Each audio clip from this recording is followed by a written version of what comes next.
പ്രിയപ്പെട്ട സുഹൃത്തുക്കളെ, സഖാക്കളെ, ഇടതുപക്ഷം ഹൃദയപക്ഷം നവമാധ്യമ കൂട്ടായ്മയുടെ 4ാമത് സമ്മേളനത്തോട് അനുബന്ധിച്ച് നവകേരളം AI യുഗത്തിൽ എന്ന വിഷയത്തിൽ ഈ സെമിനാറിൽ സംസാരിക്കുന്നതിന് വേണ്ടി ക്ഷണിച്ചതിലുള്ള സ്നേഹവും നന്ദിയും ഞാൻ ആദ്യമായി അറിയിക്കുകയാണ്. വിഷയത്തിലേക്ക് കടക്കുന്നതിന് മുമ്പ് ആദ്യമായി ഒരു കാര്യം സൂചിപ്പിക്കട്ടെ. സഖാക്കൾ ആദ്യം അടിച്ച പോസ്റ്ററിൽ ഞാൻ IIT മദ്രാസിലെ ഒരു ഗവേഷകൻ എന്ന നിലയിൽ പ്രതിപാദിച്ചിരുന്നു.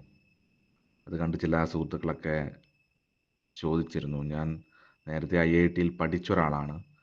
നിലവിൽ ഒരു സ്വകാര്യ കമ്പനിയിൽ മെക്കാനിക്കൽ എഞ്ചിനീയറായി ജോലി ചെയ്യുകയാണ്. നിലവിൽ IITയുമായി എന്തെങ്കിലും ഗവേഷണത്തിൽ ഞാൻ ഏർപ്പെടുന്നില്ല. എന്നിരുന്നാലും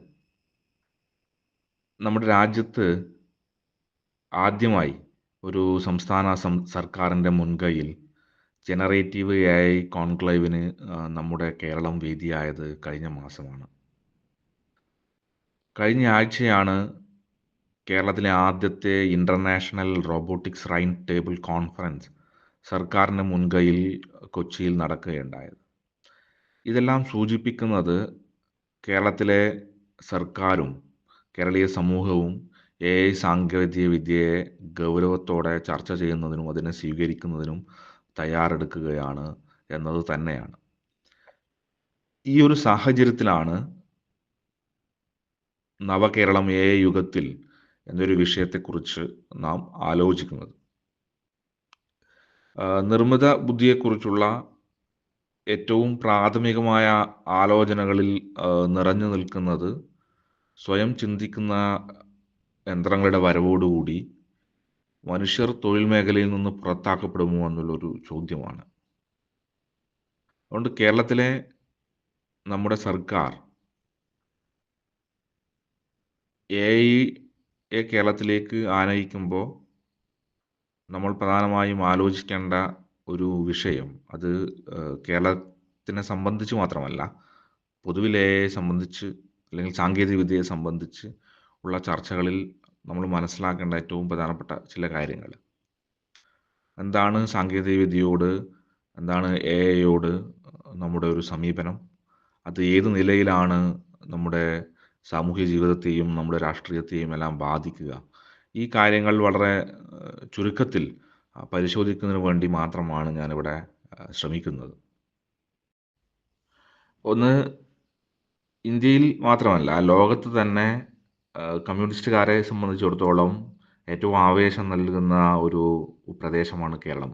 നമുക്കറിയാം, ലോകത്തിൽ ആദ്യമായിട്ട് തന്നെ ബാലറ്റ് പേപ്പറിലൂടെ, തെരഞ്ഞെടുപ്പിലൂടെ ഒരു സർക്കാർ അധികാരത്തിൽ വന്ന ഏതാണ്ട് 3.5 കോടി ജനങ്ങളെ ഒരു സമൂഹത്തിൽ ഇന്നും കമ്മ്യൂണിസ്റ്റ് പ്രത്യയശാസ്ത്രത്തിന് സാമാന്യം നല്ല നിലയിൽ സ്വാധീനമുള്ള ഒരു പ്രദേശമാണ് കേരളം. അതുകൊണ്ട് കേരളത്തിൻ്റെ AIയോടുള്ള സമീപനം എന്നുള്ളത് വളരെ പ്രധാനപ്പെട്ട ഒന്നാണ് ഞാൻ കരുതുന്നു. 3 തലത്തിൽ ഈ വിഷയത്തെ പരിശോധിക്കാനാണ് ഞാനിവിടെ ആഗ്രഹിക്കുന്നത്. ഒന്നാമത്തേത്, ഏത് നിലയിലാണ് നിർമ്മിത ബുദ്ധിക്കാലത്തെ യന്ത്രവൽക്കരണം നമ്മുടെ തൊഴിലിനെയും തൊഴിലാളിയെയും ബാധിക്കുക എന്നുള്ളത്. രണ്ടാമത്തേത്, മനുഷ്യാധ്വാനം കൂടാതെ തന്നെ സമ്പത്ത് ഉൽപ്പാദിപ്പിക്കാൻ കഴിയുന്ന സ്ഥിതി ആർട്ടിഫിഷ്യൽ ഇൻ്റലിജൻസ് വഴി സംജാതമാകുമ്പോൾ ചൂഷണരഹിതമായ സാമൂഹ്യ വ്യവസ്ഥ അനിവാര്യമാവുകയില്ലേ എന്ന ചോദ്യം. അതിനെ നിലവിലുള്ള അധികാരവർഗങ്ങളും സാമ്രാജ്യത്വ രാഷ്ട്രങ്ങളും അത് തടഞ്ഞു നിർത്താൻ ശ്രമിക്കില്ലേ? ആ തടസ്സങ്ങളെ തട്ടി നീക്കാൻ ചൂഷിതരായ രാഷ്ട്രങ്ങളും വർഗങ്ങളും സ്വീകരിക്കേണ്ട സമരതന്ത്രങ്ങൾ, ഇതാണ് രണ്ടാമത്തൊരു പ്രമേയം. മൂന്നാമതായി, സമത്വവാദത്തിലും സാമ്രാജ്യത്വ വിരുദ്ധതയിലും കാലുറപ്പിച്ചുകൊണ്ട് ആർട്ടിഫിഷ്യൽ ഇൻ്റലിജൻസിനോട് കേരളത്തിൻ്റെ സമീപനം എന്തായിരിക്കണം എന്നുള്ളത്. ഈ 3 കാര്യങ്ങളാണ് ഞാൻ ചുരുക്കത്തിലൂടെ പരാമർശിക്കാൻ അല്ലെങ്കിൽ പരിശോധിക്കാൻ ശ്രമിക്കുന്നത്. ഒന്നാമത്, യന്ത്രങ്ങളും തൊഴിലാളികളും തമ്മിലുള്ള ഒരു ബന്ധം. നിർമ്മിത ബുദ്ധിയാൽ യന്ത്രവൽക്കരിക്കപ്പെടുന്ന തൊഴിലിനെയും തൊഴിൽ നഷ്ടത്തെയും വിശദീകരിക്കുന്നതിന് മുമ്പ് യന്ത്രവും തൊഴിലും തൊഴിലാളിയും തമ്മിലുള്ള ഒരു ബന്ധത്തെക്കുറിച്ച് ചില കാര്യങ്ങൾ മനസ്സിലാക്കുന്നത് നന്നാവുമെന്ന് തോന്നുന്നു. തൊഴിലാളി വർഗ പ്രസ്ഥാനത്തെക്കുറിച്ച് പൊതുബോധത്തിലുള്ള ചിത്രം സാങ്കേതിക വിദ്യയ്ക്കും അതുവഴി തൊഴിൽ മേഖലയിൽ ഉണ്ടാകുന്ന യന്ത്രവൽക്കരണത്തിനും അവരെതിരാണ് എന്നുള്ളതാണ്. നമുക്കറിയാം, നമ്മുടെ സാമൂഹ്യ മാധ്യമങ്ങളിലും പൊതുമണ്ഡലത്തിലും മാധ്യമങ്ങളിലും എല്ലാം ഇടതുപക്ഷക്കാരെക്കുറിച്ച് പറയുന്ന ഏറ്റവും പ്രധാനപ്പെട്ട ഒരു തമാശ എന്ന് പറയുന്നത് അവർ കമ്പ്യൂട്ടറിനെതിരെ സമരം ചെയ്തു എന്നുള്ളതാണ്. ലോകത്ത് ഇന്ന് നിലനിൽക്കുന്ന മുതലാളിത്ത വ്യവസ്ഥയിൽ മുതലാളിത്ത വർഗം സാങ്കേതിക വിദ്യയെ കൂടുതൽ ലാഭം ഉണ്ടാക്കുന്നതിന് വേണ്ടിയിട്ടുള്ളൊരു മാർഗമായിട്ടാണ് കാണുന്നത്. അപ്പോൾ തൊഴിലാളിക്ക് തൊഴിൽ മേഖലകളിൽ എന്തെങ്കിലും ആശ്വാസം നൽകുന്നതിനല്ല, മറിച്ച് തൊഴിലാളികളുടെ എണ്ണം കുറക്കാനും കൂടുതൽ ചൂഷണത്തിനുമായിട്ടാണ് മുതലാളിമാർ പുതിയ സാങ്കേതിക വിദ്യയെ ചരിത്രത്തിലുടനീളം വിന്യസിച്ചിട്ടുള്ളത്.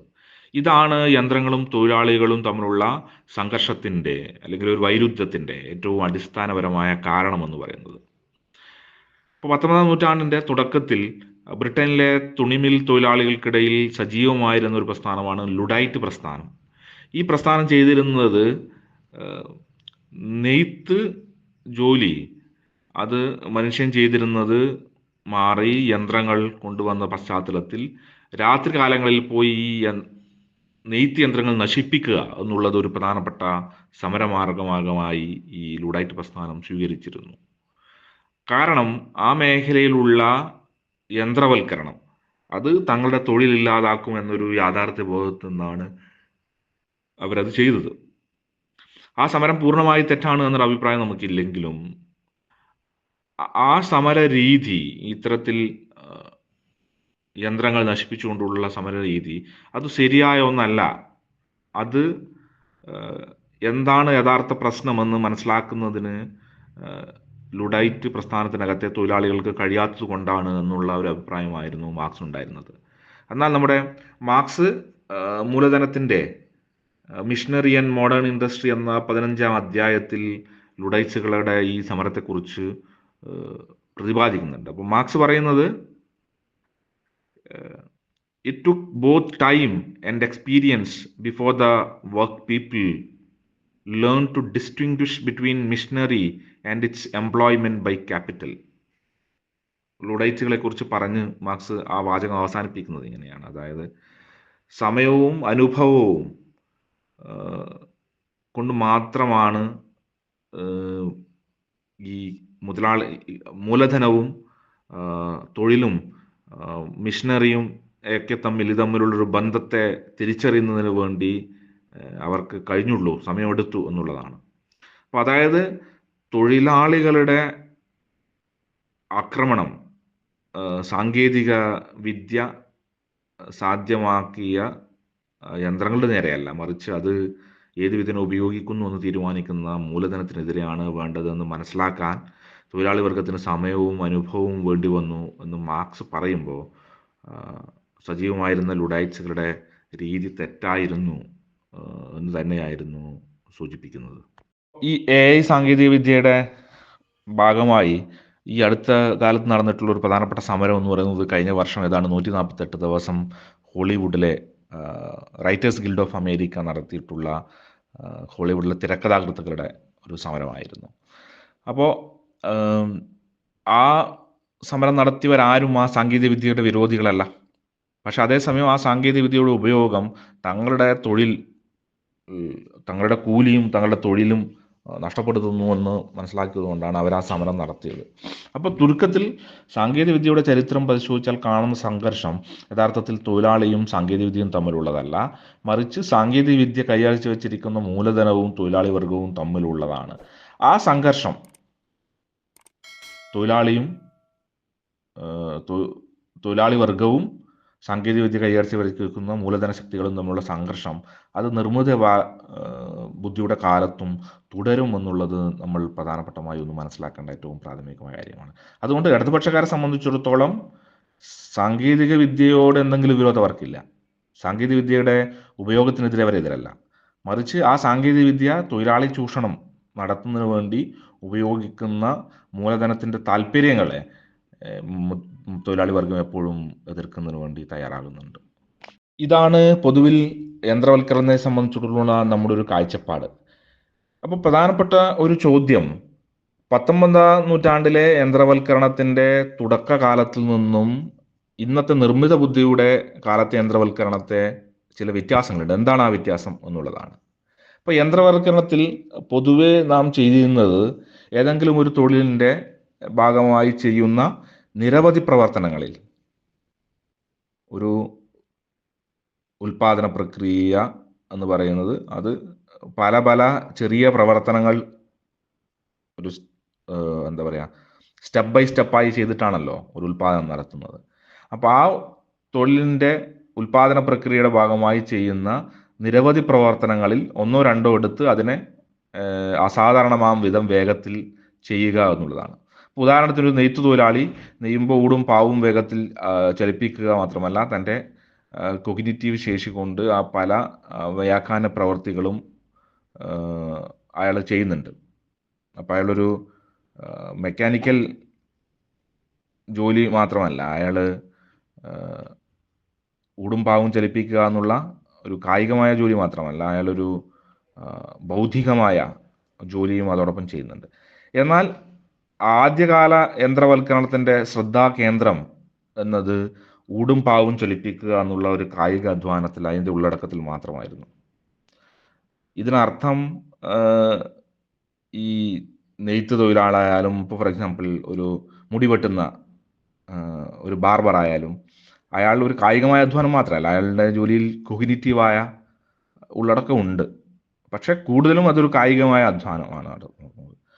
അതുകൊണ്ട് ഈ കായിക അധ്വാനത്തെ യന്ത്രവൽക്കരിക്കുക എന്നുള്ള ആദ്യകാലത്തെ യന്ത്രവൽക്കരണത്തിൽ നിന്ന് മാറി ഈ കൊഗ്നിറ്റീവ് ലേബറിനെ അല്ലെങ്കിൽ ഈ ഇൻ്റർപ്രിറ്റേറ്റീവ് വർക്ക്, ഒരു വ്യാഖ്യാന പ്രവൃത്തി, അതിനെ കൂടി യന്ത്രവൽക്കരിക്കുന്നതിന് വേണ്ടി ശ്രമം നടത്തുന്നു എന്നുള്ളതാണ് കാലത്ത് ഏറ്റവും പ്രത്യേകത. ഇപ്പോൾ വ്യാഖ്യാന പ്രവൃത്തി എന്നതുകൊണ്ട് ഞാൻ ഉദ്ദേശിക്കുന്നത് തിരിച്ചറിയുക, ഓർമ്മിക്കുക, പഠിക്കുക, കണക്ക് കിട്ടുക, അല്ലെങ്കിൽ പരിഭാഷപ്പെടുത്തുക തുടങ്ങിയ പ്രവൃത്തികളാണ്. അപ്പോൾ പല ജോലികളും ചെയ്യുമ്പോൾ സ്വാഭാവികം എന്നോണം ഓരോ തൊഴിലാളിയും മുകളിൽ പറഞ്ഞ പല വ്യാഖ്യാന പ്രവർത്തികളും ചെയ്യുന്നുണ്ട്. ഈ പ്രവർത്തികളെ കൂടി യന്ത്രവൽക്കരിക്കുക എന്നുള്ള ജോലിയാണ് നിലവിൽ ഇപ്പോൾ AI അല്ലെങ്കിൽ ആർട്ടിഫിഷ്യൽ ഇൻ്റലിജൻസ് ചെയ്യുന്നത്. പക്ഷേ ഈ പ്രവർത്തികൾ 21ാം നൂറ്റാണ്ടിന് ഈ വ്യാഖ്യാനം ഇപ്പോൾ ഗൂഗിളിൽ നമ്മൾ ഇംഗ്ലീഷിൽ ടൈപ്പ് ചെയ്ത് കൊടുത്താൽ അത് മലയാളത്തിലേക്ക് നമുക്ക് ഏറെക്കുറെ ശരിയായ രീതിയിൽ തന്നെ പരിഭാഷപ്പെടുത്തി ചെയ്യുന്നു. അപ്പോൾ ഈ ഒരു യന്ത്രവൽക്കരണം സാധ്യമാക്കിയ 4 കാര്യങ്ങൾ 21ാം നൂറ്റാണ്ടിൽ നടന്നിട്ടുണ്ട്. അതിലൊന്ന് ഡീപ്പ് ലേണിംഗ് അൽഗോരിതങ്ങൾ എന്നതാണ്. അതിൽ രണ്ടാമത്തേത് നിരീക്ഷണം അല്ലെങ്കിൽ സർവൈലൻസ്, മൂന്നാമത്തേത് ഉയർന്ന കമ്പ്യൂട്ടേഷണൽ ശേഷി, നാലാമത്തേത് വില കുറഞ്ഞ ഊർജം. ഈ കാര്യങ്ങൾ ഞാൻ വിശദീകരിക്കാൻ ഇവിടെ ആഗ്രഹിക്കുന്നില്ല.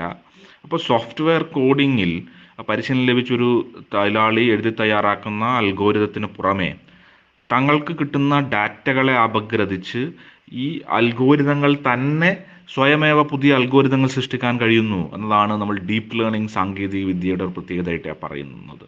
അപ്പോൾ ഇത് സാധ്യമാക്കുന്നത് പല വിധത്തിലുള്ള കോടിക്കണക്കിന് വിവരങ്ങൾ വേഗത്തിൽ ശേഖരിക്കാനുള്ള ഒരു നിരീക്ഷണ സംവിധാനം, ഒരു സർവൈലൻസ് സംവിധാനം നിലവിൽ ഉള്ളതുകൊണ്ടാണ്.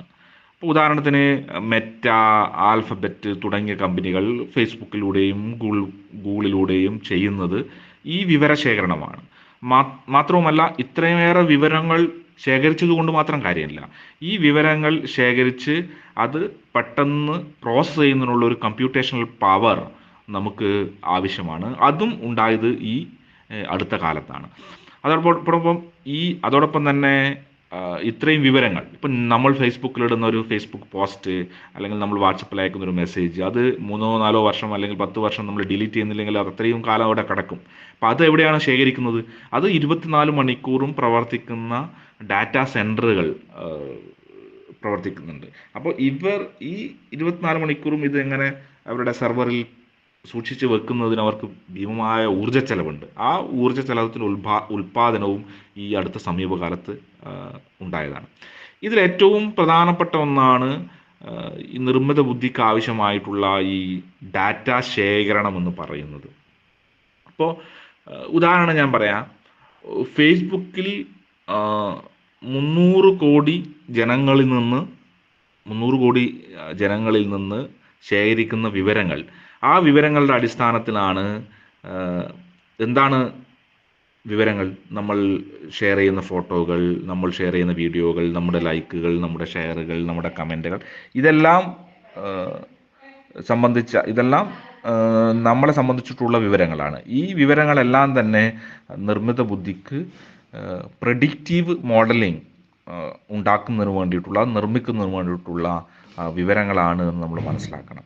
അപ്പോൾ മുതലാളിത്തത്തിന് ലാഭമുണ്ടാക്കാൻ സാധ്യതയില്ലാതിരുന്ന നമ്മുടെ സാമൂഹ്യ ജീവിതത്തിൻ്റെ ഭാഗമായി കാലങ്ങളായുള്ള മനുഷ്യബന്ധത്തിൻ്റെ വ്യവഹാര മണ്ഡലത്തെ കഴിഞ്ഞ 20 വർഷം കൊണ്ട് ഏറ്റവും കൂടുതൽ ലാഭം ഉണ്ടാക്കുന്നതിന് വേണ്ടിയിട്ടുള്ള ഒന്നാക്കാൻ കഴിഞ്ഞു എന്നുള്ളതാണ് ഈ സർവൈലൻസിൻ്റെയും അതുമായി ബന്ധപ്പെട്ടിട്ടുള്ള ആർട്ടിഫിഷ്യൽ ഇൻ്റലിജൻസിൻ്റെ വരവോടും കൂടിയിട്ടുള്ള ഏറ്റവും പ്രധാനപ്പെട്ട പ്രത്യേകത എന്നുള്ളത്. ഈ കാര്യം ഞാൻ കൂടുതൽ വിശദീകരിക്കണമെന്ന് ആഗ്രഹിക്കുന്നില്ല.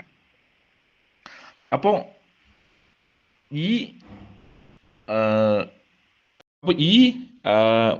AI യുഗം എന്ന് പറയുന്നത് ഇക്കാരണങ്ങൾ കൊണ്ട് തന്നെ, ഈ സർവൈലൻസ് കൊണ്ടും ഈ സർവൈലൻസ് വഴി ശേഖരിക്കുന്ന ഡാറ്റകൾ വഴി രൂപപ്പെടുത്തുന്ന പ്രെഡിക്റ്റീവ് മോഡലിംഗ് കൊണ്ടും ഡീപ്പ് ലേണിംഗ്, സ്വയമേവ നമ്മൾ കൊടുക്കുന്ന വിവരങ്ങൾ മാത്രമല്ല, സ്വയമേവ കമ്പ്യൂട്ടറിന് തന്നെയും അൽഗോരിതങ്ങൾ എഴുതാൻ കഴിയുന്നു എന്നതുകൊണ്ടൊക്കെ തന്നെ നേരത്തെ ഉണ്ടായിരുന്ന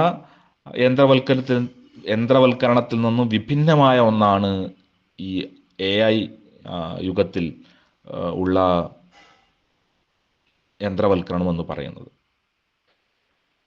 അതുകൊണ്ട് ഈ ആസന്നമായിരിക്കുന്ന, അല്ലെങ്കിൽ നിലവിൽ തന്നെ പ്രവർത്തനം ആരംഭിച്ചുകൊണ്ടിരിക്കുന്ന AI യുഗത്തിന് നമ്മുടെ ഉൽപാദന മേഖലയിൽ പടിപടിയായ പല പല മാറ്റങ്ങൾ നടന്നിട്ടുണ്ട്. അപ്പോൾ യന്ത്രത്തിൻ്റെയും ഇലക്ട്രിസിറ്റിയുടെയും കമ്പ്യൂട്ടറിൻ്റെയും നിലവിലുള്ള ബിഗ് ഡാറ്റയുടെയും എല്ലാം വരവ് ആ നിലയിലുള്ളൊരു പ്രധാനപ്പെട്ട മാറ്റമായിരുന്നു. അതുപോലെ തന്നെയാണ് AI സജീവമാകുന്നതോടുകൂടി, അതുപോലെ ഒരു നിലവിലുള്ള സിസ്റ്റത്തെ ആകെ അസ്വസ്ഥപ്പെടുത്തുന്ന ഒരു മാറ്റം തന്നെയാകും AIയുടെ വരവോടും കൂടി സംഭവിക്കുന്നത്. സാങ്കേതിക വിദ്യയുടെ വളർച്ചയുടെ ആദ്യഘട്ടത്തിൽ നമ്മുടെ രാജ്യം ബ്രിട്ടീഷുകാരുടെ കോളനി ഭരണത്തിന് കീഴിലായിരുന്നു. അന്ന് ഈ യന്ത്രവൽക്കരണത്തിൻ്റെ നേട്ടം, ഞാൻ മുകളിൽ പറഞ്ഞ ആഭ്യന്തരത്തിൻ്റെയും ഇലക്ട്രിസിറ്റിയുടെയും യന്ത്രത്തിൻ്റെ നേട്ടം നമുക്കുണ്ടായില്ല എന്ന് മാത്രമല്ല, ബ്രിട്ടൻ്റെ ഉൽപ്പാദന മേഖലയ്ക്ക് ആവശ്യമായ അസംസ്കൃത വസ്തുക്കൾ കാർഷികമായി ഉൽപ്പാദിപ്പിക്കുക എന്നതായിരുന്നു നമ്മുടെ ഏറ്റവും പ്രധാനപ്പെട്ട ചുമതല. ഉദാഹരണത്തിന് ഇന്ത്യയിലെ കർഷകർ പരുത്തി കൃഷി നടത്തുകയും അത് ബ്രിട്ടനിലേക്ക് കയറ്റി അയക്കുകയും അത് മാഞ്ചസ്റ്ററിലെ മിൽ ടൗണുകളിൽ നിന്ന് ഉൽപ്പന്നമായി ഇന്ത്യയിലേക്ക് വരികയും ചെയ്തു. ഒരേ സമയം ഉൽപ്പാദനത്തിനാവശ്യമായ അസംസ്കൃത വസ്തുക്കളുടെയും അതിൻ്റെ കമ്പോളവുമായാണ് ഇന്ത്യ അടക്കമുള്ള 3-4 രാജ്യങ്ങൾ വ്യവസായ വിപ്ലവത്തിൻ്റെ ആദ്യകാലത്ത് പ്രവർത്തിച്ചിരുന്നത്. ഇന്നും ഏതാണ്ട് സമാനമായ നിലയിൽ തന്നെയാണ് ഇന്ത്യയും കേരളവും എല്ലാം ഈ ഉൽപ്പാദന മേഖലയിൽ നിലനിൽക്കുന്നത്. നേരത്തെ കാർഷിക ഉൽപ്പാദനമായിരുന്നെങ്കിൽ ഇന്ന് സോഫ്റ്റ്വെയർ പോലുള്ള ഉൽപ്പന്നങ്ങളുടെ ഉൽപ്പാദനമാണ് എന്ന് മാത്രം. ഇപ്പോഴും ബഹുഭൂരിപം വരുന്ന ഉൽപ്പാദന ശക്തികൾ നമ്മുടെ നിയന്ത്രണത്തിലല്ല. നമ്മൾ കൂലിത്തൊഴിലാളികൾ മാത്രമാണ്. സാങ്കേതിക വിദ്യ സങ്കീർണമായ സാങ്കേതിക വിദ്യയാണ് AI എങ്കിലും അതിനാവശ്യമായ ഡാറ്റാ ശേഖരണത്തിൻ്റെ ഭാഗമായി കോടിക്കണക്കിന് ചെറിയ വീഡിയോകളും ഓഡിയോകളും എല്ലാം ടെക്സ്റ്റുകളെല്ലാം ലേബൽ ചെയ്യുന്ന ഒരു ജോലിയുണ്ട്. ഇത് 3-4 ലോക രാജ്യത്തിൽ തുച്ഛമായ തൊഴിലിന് തൊഴിലാളികൾ ചെയ്യുന്നതാണ്. അപ്പോൾ അതിൻ്റെ സാങ്കേതിക വിദ്യയുമായി ബന്ധപ്പെട്ട സങ്കീർണമായ കാര്യങ്ങളും അതിൻ്റെ നിയന്ത്രണവുമെല്ലാം സാമ്രാജ്യത്വ രാജ്യങ്ങൾക്കും അതിൻ്റെ ഏറ്റവും താഴേക്കിടയിലുള്ള ഒരു കൂലിത്തൊഴിൽ എന്ന് പറയുന്ന നമ്മൾ സാധാരണ ഡോങ്കി വർക്ക് എന്ന് പറയുന്നത് പോലെയുള്ള ജോലികൾ അത് തൊഴിലാളികൾ 3-4 ലോക രാജ്യങ്ങളിലെ തൊഴിലാളികൾ എടുക്കേണ്ടി വരുന്നൊരു സ്ഥിതിയാണ് നിലവിലുള്ളത്. 3-4 ലോക രാജ്യങ്ങളിലെ തൊഴിലാളികളെ ഇങ്ങനെ ഒരു ചൂഷണത്തിന് വേണ്ടിയിട്ടുള്ള ഒരു കേന്ദ്രമായിട്ടാണ്, ഒരു സോഴ്സായിട്ടാണ് സാമ്രാജ്യത്വ രാജ്യങ്ങൾ കാണുന്നത്. എന്നാൽ 3-4 ലോക രാജ്യങ്ങളിലെ ജനങ്ങൾ തന്നെയും, അല്ലെങ്കിൽ ആ സമൂഹത്തെ ഭരണ നേതൃത്വവും ആ രാജ്യത്തിലുള്ള രാഷ്ട്രീയ പ്രവർത്തകരും എല്ലാം തന്നെയും ഈ ജോലികൾ ചെയ്യാൻ വേണ്ടി മാത്രമുള്ളവരാണ് എന്ന് കരുതിയാൽ എന്ന സാങ്കേതിക വിദ്യ ലോകത്ത് സമ്മാനിക്കുന്ന ഒരു മാറ്റത്തിൻ്റെ ഒരു ഗുണം നമുക്ക് ആർക്കും ലഭിക്കാതെ പോകും. അപ്പോൾ അങ്ങനെ ഒരു ഗുണപരമായ മാറ്റം എയുടെ വരവോടെ ഉണ്ടാവണമെങ്കിൽ കേവലം ആ സാങ്കേതിക വിദ്യയുടെ ഉപഭോക്താക്കൾ എന്ന നിലയിൽ നിന്ന് മാറി അതിനെ സ്വദേശീയമായി വികസിപ്പിച്ചെടുക്കുന്ന നിലയിലേക്ക് മാറണം. അപ്പോൾ കേരളം അമേരിക്കയിലോ ഫ്രാൻസിലോ ബ്രിട്ടനിലോ ഉള്ള ഏതെങ്കിലും കമ്പനിയുടെ ഏതെങ്കിലും ഒരു ജോലി ചെയ്യുന്ന കേന്ദ്രമായി കേരളം മാറാതെ കേരളം സ്വയമേവ ഇത്തരം സാങ്കേതിക വിദ്യകൾ വികസിപ്പിക്കുകയും അതിൻ്റെ ഉടമസ്ഥാവകാശത്തിലുള്ളവരായി തീരുകയും ചെയ്യണം എന്നുള്ളതാണ്. അപ്പം അതിനായി എയുമായി ബന്ധപ്പെട്ട് സാങ്കേതിക വിദ്യയുടെയും സാമൂഹ്യശാസ്ത്രത്തിൻ്റെയും തത്വചിന്തയുടെയും എല്ലാ മണ്ഡലത്തിൽ ആഴത്തിലുള്ള ഗവേഷണങ്ങൾക്ക് നമ്മുടെ നാട് വേദിയാകേണ്ടതുണ്ട്. ഇത്രയുമാണ് എൻ്റെ ഈ ഒന്നാമത്തെ ഭാഗത്തിൽ എനിക്ക് പറയാനുള്ളത്. രണ്ടാമത്തേത് ഈ എയുമായി ബന്ധപ്പെട്ട് മുതലാളിത്ത ഉൽപ്പാദന ബന്ധങ്ങളിൽ ഉണ്ടാകുന്ന പ്രതിസന്ധി. അത് ഇവിടെ പരാമർശിക്കുന്നതിനുള്ള ഒരു പ്രധാനപ്പെട്ട ഒരു കാരണം ഈ കേരളം ഇത്തരത്തിൽ മുതലാളിത്തത്തിനെതിരായി അല്ലെങ്കിൽ സാമ്രാജ്യത്വത്തിനെതിരായി സമരം നടത്തുന്ന ഇന്ത്യയിലെ ഏറ്റവും പ്രധാനപ്പെട്ട കേന്ദ്രമാണ്. അതുകൊണ്ട് കാലത്ത് മുതലാളിത്ത ഉൽപ്പാദനത്തിന് എന്ത് സംഭവിക്കാം എന്നത് സംബന്ധിച്ചിട്ടുള്ള ഒരു ആലോചന നവകേരള സൃഷ്ടിയും എഐയുമായി ബന്ധപ്പെട്ടൊരു കാലത്ത് ഏറ്റവും പ്രധാനപ്പെട്ടതാണ് എന്നാണ് ഞാൻ കരുതുന്നത്.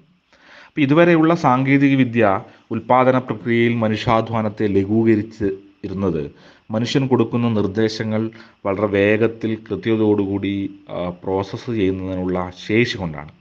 ആ ശേഷി തന്നെയും മനുഷ്യൻ മുൻകൂട്ടി കൊടുക്കുന്ന നിർദ്ദേശങ്ങളുടെ അടിസ്ഥാനത്തിൽ രൂപപ്പെട്ടതുമാണ്. എന്നാൽ ഞാൻ നേരത്തെ മുകളിൽ സൂചിപ്പിച്ചതുപോലെ നിലവിൽ തന്നെ എയുടെ പ്രയോഗങ്ങൾ കാണുമ്പോൾ കേവലം അധ്വാനം ലഘൂകരിക്കുക മാത്രമല്ല, മനുഷ്യനെ പോലെ ചിന്തിക്കാനും സ്വയമേവ തീരുമാനമെടുക്കാനും യന്ത്രങ്ങൾ പ്രാപ്തരാകുന്നത് കാണാം. ഇപ്പോൾ ഡ്രൈവർമാരില്ലാത്ത കാറും കുട്ടികളെ പഠിപ്പിക്കുന്ന എ ടീച്ചറും എല്ലാം ഇതിൻ്റെ ഉദാഹരണങ്ങളാണ്. അത് യാഥാർത്ഥ്യമാണ് ഇന്ന്. ഇപ്പോൾ 2017 ഗൂഗിൾ വികസിപ്പിച്ചെടുത്ത ഡീപ്പ് ലേണിംഗ് ആർക്കിടെക്ചറിനെ തുടർന്നാണ് ലാർജ് ലാംഗ്വേജ് മോഡൽ രംഗത്ത് വലിയ കുതിച്ചുചാട്ടം ഉണ്ടായത്. അപ്പോൾ ഭാഷയെ എളുപ്പത്തിൽ കൈകാര്യം ചെയ്യാൻ യന്ത്രങ്ങളെ പ്രാപ്തരാക്കിയ ഈ മുന്നേറ്റത്തോടെ ഈ deep learning large language model രംഗത്തുണ്ടായ ഡീപ്പ് ലേണിങ്ങിൻ്റെ ഏറ്റവും വലിയ കുതിച്ചുചാട്ടത്തോടെ മനുഷ്യനെ പോലെ ചിന്തിക്കാൻ കഴിയുന്ന യന്ത്രങ്ങളെ നിർമ്മിക്കാൻ കഴിയുമെന്ന് ശാസ്ത്രലോകം ഏതാണ്ട് ഉറപ്പിച്ചിരിക്കുകയാണ്. അതുകൊണ്ട് ഇതേതെങ്കിലും ഒരു ഫിക്ഷണൽ സിനിമയല്ല, മറിച്ച് മനുഷ്യനെ പോലെ ചിന്തിക്കുന്ന യന്ത്രങ്ങൾ ഉണ്ടാകുമെന്നുള്ളത് ശാസ്ത്രലോകം ഇന്ന് ഉറച്ച് വിശ്വസിക്കുന്ന ഒന്നാണ്. അപ്പോൾ ഉൽപ്പാദന വ്യവസ്ഥകളുടെ ചരിത്രം പരിശോധിക്കുമ്പോൾ ഉൽപ്പാദന ശക്തികൾ വികസിക്കുന്നതിനനുസരിച്ച് ഉൽപ്പാദന ബന്ധങ്ങളിലും കാര്യമായ മാറ്റം അനിവാര്യമാണ്. ഇതാണ് മാർക്സിൻ്റെ ഏറ്റവും പ്രധാനപ്പെട്ട ഒരു തീസിസ്. അതായത് വികസിച്ചു വന്ന ഉൽപ്പാദന ശക്തികളെ ഉൾക്കൊള്ളാൻ നിലനിൽക്കുന്ന ഉൽപ്പാദന ബന്ധങ്ങൾക്ക് കഴിയാതെ വരികയും അത് തമ്മിൽ സംഘർഷങ്ങൾ മൂർച്ഛിക്കപ്പെടുകയും ചെയ്യും. ഇപ്പോൾ ഉദാഹരണത്തിന് സാങ്കേതിക വിദ്യയുടെ വളർച്ചയോടുകൂടി ചരക്കുൽപാദനവും കാർഷിക ഉൽപാദനവും കൂടിയപ്പോൾ കാർഷിക കേന്ദ്രീകൃതമായ ഫ്യൂഡൽ ഉൽപാദന വ്യവസ്ഥ അട്ടിമറിക്കുന്ന വ്യവസായ കേന്ദ്രീകൃതമായ മുതലാളിത്ത ഉൽപാദന വ്യവസ്ഥ രൂപപ്പെട്ടതുപോലെ സമാനമായ നിലയിൽ കൂടുതൽ സജീവമാകുന്നതോടെ കുറഞ്ഞ മനുഷ്യാധ്വാനം കൊണ്ട് തന്നെ കൂടുതൽ ഉൽപാദനം സാധ്യമാകുമ്പോൾ ഇന്ന് നിലനിൽക്കുന്ന മുതലാളിത്ത ഉൽപാദന ബന്ധത്തിന് ആ വികാസത്തെ ഉൾക്കൊള്ളാൻ കഴിയില്ല. അത്തരമൊരു സാഹചര്യത്തിൽ ഉൽപാദന ബന്ധങ്ങളെ ഉൽപാദന വ്യവസ്ഥകളുടെ വികാസത്തിൻ്റെ അടുത്ത ഘട്ടത്തിലേക്ക് ഉൽപാദന ബന്ധങ്ങളെ റിലേഷൻസ് ഓഫ് പ്രൊഡക്ഷന് ഉൽപാദന വ്യവസ്ഥകളുടെ വികാസത്തിൻ്റെ അടുത്ത ഘട്ടത്തിലേക്ക് പരിവർത്തനം ചെയ്യുന്നതിനുള്ള ഒരു ജൈവികമായ ഒരു തള്ള് രൂപപ്പെടും. അപ്പോൾ സ്വാഭാവികമായ നിലയിൽ ഇത് മുതലാളിത്ത ഉൽപാദന ബന്ധങ്ങളെ ഇല്ലാതാക്കി കമ്മ്യൂണിസ്റ്റ് ഉൽപാദന വ്യവസ്ഥയിലേക്ക് നമ്മുടെ സമൂഹത്തെ നയിക്കുന്നതിന് വേണ്ടിയിട്ടുള്ളൊരു സാഹചര്യം എയുടെ ഈ വരവോടുകൂടി സ്വാഭാവികമായി ഉണ്ടായേക്കാം എന്നുള്ളതാണ്. ഇപ്പോൾ മുതലാളിത്ത സമൂഹത്തിലെ ഉൽപാദന വ്യവസ്ഥയുടെ തുടക്കം മുതലുള്ള ചരിത്രം പരിശോധിച്ചാൽ അതിൽ തൊഴിലാളികൾക്കാണ് കേന്ദ്രസ്ഥാനം. അപ്പോൾ മാർക്സിൻ്റെ നിരീക്ഷണത്തിൽ അവരാണ് മിച്ചമൂല്യം ഉൽപ്പാദിപ്പിക്കുന്നത്, അവരാണ് സർപ്ലസ് ഉണ്ടാക്കുന്നത്. അപ്പോൾ മിച്ചമൂല്യം അളക്കുന്നതിൻ്റെ സൂചിക തൊഴിലാളികളുടെ അധ്വാനമാണ്. തൊഴിലാളികൾക്ക് പകരം യന്ത്രങ്ങൾ അധ്വാനിക്കുന്ന സ്ഥിതി ഉണ്ടായാലോ? അതായത് തൊഴിലാളികളെ പണിയെടുക്കുന്നില്ല, മുഴുവനും യന്ത്രങ്ങളാണ് പണിയെടുക്കുന്നത്. അപ്പം അങ്ങനെ വരുമ്പോൾ തൊഴിലാളികളുടെ അധ്വാനമാണ് മൂല്യം ഉൽപ്പാദിപ്പിക്കുന്നത് എന്ന സിദ്ധാന്തം തന്നെ റദ്ദ് ചെയ്യപ്പെട്ടേക്കാം. അപ്പോൾ ഇത് സംബന്ധിച്ച് മാർക്സ് തന്നെയും ഗുന്ദ്രസിൽ ചില പരാമർശങ്ങൾ നടത്തുന്നുണ്ട്. അപ്പോൾ ആ നടത്തിയ പരാമർശത്തിൻ്റെ ചുരുക്കം എന്ന് പറയുന്നത്, തൊഴിലാളികൾ പണിയെടുക്കാതെ അല്ലെങ്കിൽ വളരെ കുറഞ്ഞ തൊഴിൽ സമയം കൊണ്ട് വർദ്ധിച്ച ഉൽപ്പാദനം നടക്കുമ്പോൾ അത് സ്വയമേവ തൊഴിലാളികൾ കൂടുതൽ പണിയെടുക്കുന്ന ഉൽപ്പാദന വ്യവസ്ഥയുടെ അടിത്തറ പൊളിക്കുമെന്നാണ് മാർക്സ് പറഞ്ഞത്. അപ്പോൾ യന്ത്രങ്ങൾ കൂടുതലായും പണിയെടുക്കുന്ന ഒരു യുഗം വരുന്നതോടുകൂടി നിലവിലുള്ള മുതലാളിത്ത വ്യവസ്ഥയ്ക്ക് ഇതേ നിലയിൽ നിലനിൽക്കുന്നതിന് വേണ്ടിയിട്ടുള്ള ചില പരിമിതികൾ, സാമൂഹ്യശാസ്ത്രപരമായ പരിമിതികൾ, സാമ്പത്തിക ശാസ്ത്രപരമായ പരിമിതികൾ ഉണ്ടാകും എന്നുള്ളതാണ് ഈ ലോകത്തെ ഈ മേഖലയിൽ ഗവേഷണം നടത്തുന്ന സാമൂഹ്യശാസ്ത്രജ്ഞരെല്ലാം പറയുന്ന ഒരു പ്രധാനപ്പെട്ട കാര്യം. അതേസമയം മുകളിൽ സൂചിപ്പിച്ചതുപോലെ എയുടെ വരവ് ഉൽപാദന മണ്ഡലങ്ങളിൽ ഉണ്ടാക്കുന്ന മാറ്റം ഉൽപാദന ശക്തികളുടെ പൊതു ഉടമസ്ഥത സാധ്യമാക്കുകയും എല്ലാ മനുഷ്യർക്കും ശാസ്ത്രത്തിൻ്റെയും കലയുടെയും ദർശനത്തിൻ്റെയും ഉന്നതമായ വ്യവഹാര മണ്ഡലത്തിലേക്ക് പ്രവേശിക്കുന്നതിനുള്ളൊരു അവസരം നൽകുകയും ചെയ്യും. എന്നാൽ ഇന്ന് സാങ്കേതിക കൈയടച്ചു വെച്ചിരിക്കുന്ന അതിസമ്പന്ന വർഗം പൊതു ഉടമസ്ഥതയുടെ വരവിനെ തടയാൻ എല്ലാവിധ ശ്രമങ്ങളും നടത്തും. കാരണം അവരുടെ നിലവിലുള്ള ഉൽപ്പാദന വ്യവസ്ഥ, അവർക്ക് മേൽക്കൈയുള്ളൊരു വ്യവസ്ഥ, അത് തകരുമെന്ന് തോന്നുമ്പോൾ അതിനെ പ്രതിരോധിക്കുന്നതിന് വേണ്ടിയിട്ടുള്ള ശ്രമങ്ങൾ സ്വാഭാവികമായി മുതലാളിത്തത്തിൻ്റെ ഭാഗത്തുനിന്നുണ്ടാവും. അപ്പോൾ മറ്റൊരു പ്രധാനപ്പെട്ട ആശങ്ക, എയുടെ തുടക്കം മുതൽ തന്നെ മുതലാളിത്തവും സാമ്രാജ്യത്വവും ഈ ലോകത്തിന് മുകളിൽ മേൽക്കൈ ഉറപ്പിച്ചെടുക്കാൻ ഈ സാങ്കേതിക വിദ്യയെ ഉപയോഗിക്കുന്നു എന്നുള്ളതാണ്. ഈ ആശങ്ക ഈ യുഗത്തിലും ഉണ്ടായേക്കാം. അപ്പം അത് ഇപ്പോൾ പാലസ്തീൻ ജനതയ്ക്ക് മുകളിൽ അമേരിക്കൻ സാമ്രാജ്യത്വത്തിൻ്റെ പിന്തുണയോടെ ഇസ്രായേൽ നടത്തുന്ന ആക്രമണങ്ങളിലെ സാങ്കേതിക വിദ്യയുടെ ഒരു ഉപയോഗം നമ്മൾ കാണുന്നുണ്ട്. അതെല്ലാം വിലയെ ഞെട്ടിക്കുന്നതാണ്. അപ്പോൾ ഇത്തരം ഈ നിലയിൽ സ്വാഭാവികമായും മുതലാളിത്ത വ്യവസ്ഥയെ അട്ടിമറിച്ച് ഒരു പൊതു ഉടമസ്ഥതയിലുള്ള ഒരു സോഷ്യലിസ്റ്റ് വ്യവസ്ഥയിലേക്കൊരു പുഷ് ഉണ്ടാകാൻ സാധ്യത ഉണ്ടാകുമ്പോഴും അതിനെ തടയുന്നതിന് വേണ്ടിയിട്ടുള്ള ശ്രമങ്ങൾ മുതലാളിത്തത്തിൻ്റെ ഭാഗത്തു നിന്നും ഉണ്ടാകാം. അപ്പോൾ യുഗത്തിൽ വർഗസമരം കൂടുതൽ മൂർച്ഛിക്കുന്നതിന് വേണ്ടിയിട്ടുള്ളൊരു സാഹചര്യമായിരിക്കുന്നു സംജാതമാകാൻ പോകുന്നത് എന്നാണ് തോന്നുന്നത്. കാലത്തെ യന്ത്രവൽക്കരണത്തെക്കുറിച്ചും അത് മുതലാളിത്ത ഉൽപ്പാദന വ്യവസ്ഥയിൽ ഉൽപ്പാദന ബന്ധങ്ങളിൽ ഉണ്ടാക്കുന്ന പ്രതിസന്ധിയെക്കുറിച്ചുമാണ് ഇതുവരെ സംസാരിച്ചത്.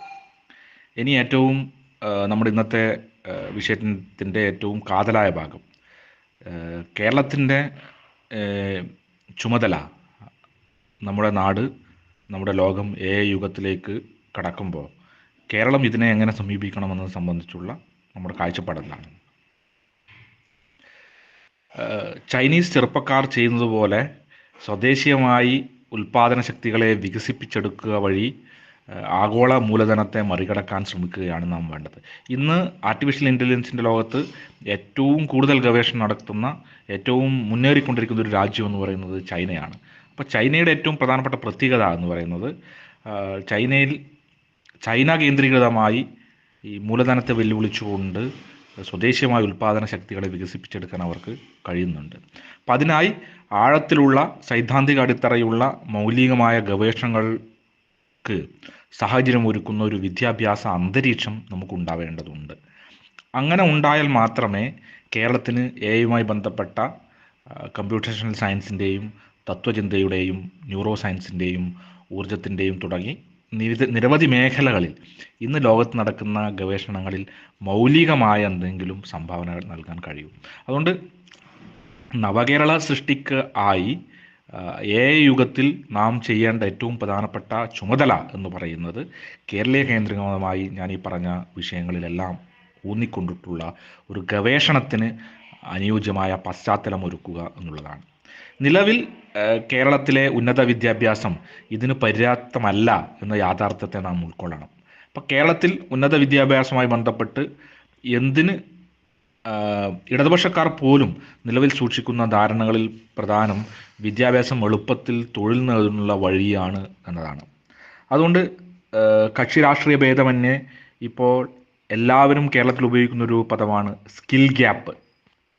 ഇപ്പോൾ സ്കിൽ ഗ്യാപ്പ് നികത്തുന്നതിന് വേണ്ടിയിട്ടുള്ള പദ്ധതികൾ, അതിനുള്ള പരിപാടികൾ കേന്ദ്രത്തിൻ്റെയും സംസ്ഥാന സർക്കാരിൻ്റെയും എല്ലാം ഭാഗത്തു നിന്നുണ്ടാകും. അപ്പോൾ ഉന്നത വിദ്യാഭ്യാസം കഴിയുന്ന വിദ്യാർത്ഥികൾക്ക് ഒരു നിശ്ചിത മേഖലയിൽ പണിയെടുക്കുന്നതിനാവശ്യമായ നൈപുണ്യം ആവശ്യത്തിന് ലഭിക്കുന്നില്ല. അതുകൊണ്ടാണ് അവർക്ക് പലർക്കും ജോലി കിട്ടാത്തത്.